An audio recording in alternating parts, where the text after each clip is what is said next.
ಇದೇ ತಿಂಗಳು 21ಕ್ಕೆ ಗುಂಡ್ಲುಪೇಟೆ ವಿಧಾನಸಭಾ ಕ್ಷೇತ್ರದ ವಿವಿಧ ಕಾಮಗಾರಿಗಳಿಗೆ ಶಂಕುಸ್ಥಾಪನೆ ನೆರವೇರಿಸಲು ಆಗಮಿಸುತ್ತಿರುವ ಸಿಎಂ ಸಿದ್ದರಾಮಯ್ಯಗೆ ಕಪ್ಪು ಬಾವುಟ ಪ್ರದರ್ಶನ ಮಾಡುತ್ತೇವೆ ಎಂದು ರೈತ ಮುಖಂಡ ಡಾಕ್ಟರ್ ಗುರುಪ್ರಸಾದ್ ಎಚ್ಚರಿಕೆ ನೀಡಿದ್ದಾರೆ.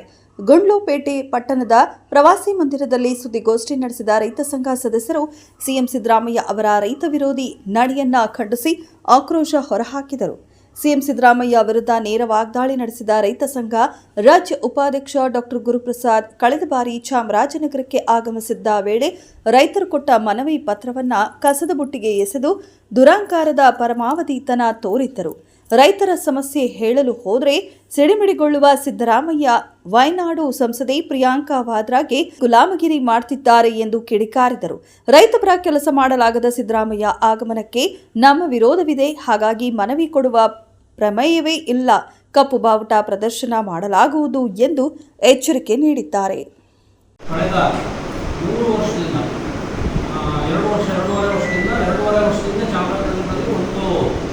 ಮನವಿಯನ್ನು ಮುಖ್ಯಮಂತ್ರಿಗಳಿಗೆ ಕೊಟ್ಟಿದ್ದರು.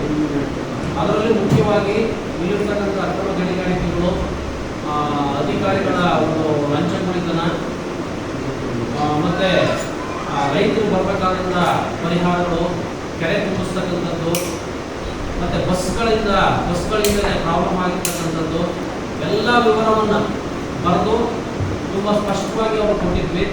ಹಾಗೆ ಏನು ಗುಡುಗುಂಡಮಲ್ಲಿ ಒಂದು, ಮಲ್ಲಿಯೂರಲ್ಲಿ ಒಂದು ಮತ್ತು ಚಾಮರಾಜನಗರದಲ್ಲಿ ಒಂದು 3 ಕೋಆಪರೇಟಿವ್ ಸೊಸೈಟಿಗಳು ರೈತರ ಹತ್ರ ಚಿನ್ನ ಮತ್ತು ಹಣ ಎಣಿಸ್ಕೊಂಡು ಮೋಸ ಮಾಡಿದ್ದು ಕೂಡ ಸ್ಪಷ್ಟವಾಗಿ ಬರ್ಕೊಂಡಿದ್ದಾರೆ. ಆದರೆ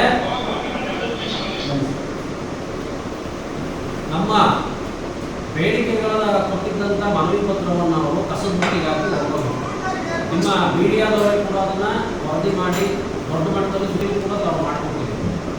ಆ ವಿಚಾರವಾಗಿ ನಾವು ಪುನಃ ಉಸ್ತುವಾರಿ ಸಚಿವರನ್ನ ಅಡ್ಡಗಟ್ಟಿ ನೀವು ಯಾಕೆ ನಿಮ್ಮ ಸರ್ಕಾರ ಇಷ್ಟು ನಿರ್ಲಕ್ಷ್ಯ ಭಾವನೆಯನ್ನು ತಗೊಂಡಿದೆ ಅಂತ ಗಲಾಟೆ ಮಾಡಿದಾಗ ನಮ್ಮ ಪತ್ರಗಳನ್ನೆಲ್ಲ ವಹಿಸ್ಕೊಳೋದು, ನಾವು ಕ್ರಮ ವಹಿಸ್ತೀವಿ, ಇದ್ರ ಬಗ್ಗೆ ನಾವು ಖಂಡಿತವಾಗ್ಲೂ ಕ್ರಮ ವಹಿಸ್ತೀವಿ, ಅವತ್ತೇನೋ ತಪ್ಪಾಗಿದೆ ಅದು PA ಮಾಡೋದು, ಮುಖ್ಯಮಂತ್ರಿಗಳು ಮಾಡೋದಲ್ಲ ಅಂತ.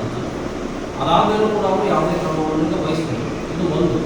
ಪುನಃ ನಮ್ಮ ಕನ್ನಡ ಚಿತ್ರರಂಗದವ್ರಿಗೆ ಅವಕಾಶ ಕೊಡದೇ ಚಿತ್ರೀಕರಣಕ್ಕೆ ಕೇರಳದವ್ರಿಗೆ ಅವಕಾಶ ಕೊಟ್ಟು ಅವರ ಅರಣ್ಯದ್ದು ಸೂಕ್ಷ್ಮ ವಲಯ ಆದದ್ದು ಕೂಡ ಅಲ್ಲಿಗೆ ಜನರೇಟರ್ಗಳು ಮತ್ತು ಫೋಕಸ್ ಲೈಟ್ಗಳು, ಗ್ಯಾಸ್ ಸಿಲಿಂಡರು ಎಲ್ಲನೂ ತಗೊಂಡೋಗಿ ಅಲ್ಲೇ ಅಡುಗೆ ಮಾಡಿ ಮತ್ತು ಅಲ್ಲಿ ಶೂಟ್ಕಾಲಲ್ಲಿ ನಮ್ಮ ದೇವಸ್ಥಾನಗಳೆಲ್ಲ ಓಡಾಡಿ ನಮ್ಮ ಧಾರ್ಮಿಕ ಭಾವನೆಗಳಿಗೆ ತೊಂದರೆ ತಗೊಂಡ್ಬಂದವರು ಶೂಟಿಂಗ್ ಮಾಡ್ಕೊಂಡು ಹೋದ್ರು. ಈ ಸಂಬಂಧ ನಾವು ಸ್ಟ್ರೈಕ್ ಮಾಡಿ ಕೇಳಿದಾಗ ಆರಿಗೆ ಉತ್ತರ ಕೊಟ್ಟು ಅವ್ರು ಯಾರೋ ನಮ್ಮ ಪ್ರಿನ್ಸಿಪಲ್ ಸೆಕ್ರೆಟರಿ ಪರ್ಮಿಷನ್ ಕೊಟ್ಟಿದ್ದಾರೆ ಶಿವಪ್ರಸಾದ್ ಅಂತ, ಅದಕ್ಕೋಸ್ಕರ ಮಾಡಿದ್ವಿ ಅಂತ ಕೂತ್ನಪ್ಪ ಹೇಳಿ 7 ಗಂಟೆಗೆ ಪರ್ಮಿಷನ್ ಕೊಟ್ಟು 10 ಗಂಟೆಗೆ ಲೆಟರ್ ಇಶ್ಯೂ ಮಾಡಿದ್ದಾರೆ. ಅದೆಲ್ಲವನ್ನೂ ಕೂಡ ನೀವು ಮಾಧ್ಯಮದವರು ವರದಿ ಮಾಡಿದ್ದೀರಿ, ಅದು ಅವ್ರು ಹೋಗಿ ತಲುಪಿದೆ.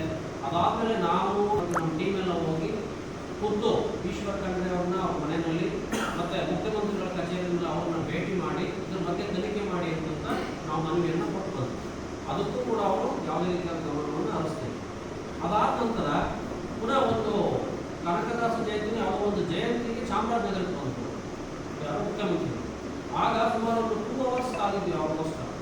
ಕಾದಾಗ ಅವರು ನಾವು ಏನು ಜನತಾ ದರ್ಶನದಲ್ಲಿ ಕ್ಯೂ ಇರ್ತೀವಿ ಆ ಥರ ಕ್ಯೂ ಹತ್ರ ಬಂದು ನಾವು ಕೊಟ್ಟದನ್ನ ಬರೀ ಎಡಕ್ಕೈಯಲ್ಲಿ ಇಸ್ಕೊಂಡು ಹಂಗೆ ನೋಡ್ಕೊಂಡು ಹೊರಟೋದ್ರು. ಅದ್ರ ಬಗ್ಗೆಯೂ ಕೂಡ ಯಾವುದೇ ಕ್ರಮ ಆಗಿಲ್ಲ, ಅಲ್ಲಿ ಒಂದು ಲೆಟರ್ ಕೂಡ ಬರಲಿಲ್ಲ. ಅದಕ್ಕೆ ನಾವು ಈ ಸತಿ ಈಗ ಪೊಲೀಸ್ನವರು ಮತ್ತು ಜಿಲ್ಲಾಡಳಿತ ನೀವೇನು ಮನವಿ ಕೊಡಬೇಕು ಅವ್ರನ್ನ ಭೇಟಿ ಮಾಡೋಕ್ಕೆ ಅವಕಾಶ ಕೊಡ್ತೀವಿ ಅಂತೆಲ್ಲ ಹೇಳಿದ್ರು. ನಾವು ಅದನ್ನು ತಿರಸ್ಕರಿಸ್ತೀವಿ.